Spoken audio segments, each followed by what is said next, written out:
to solve exponential and logarithmic functions is to take logarithm on both sides. So I'll try to take the natural logarithm on both sides. Now, why did I choose natural log and not common log or any other log? Right? Why did I not choose log base 5? Because if I choose log base 5, wouldn't that eliminate the log? Because if you see I take log base 5 on this side, I will get this. Then I can just rewrite this as x plus 2, right?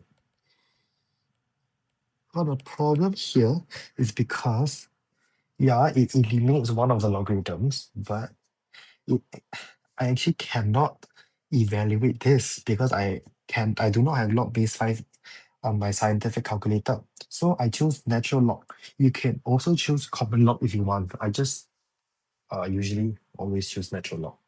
Right, unless you see a 10. If you see a 10, then choose your common log. Bring down the power using my laws of logarithms. And remember, I'm trying to solve for x, right? So I would not want to expand this. I would want to divide both sides by log. To get this, then I will minus 2 on both sides, take away 2 on both sides. To get x equals to ln 7 over ln 5 minus 2, which is this. Okay, corrected the 3SF.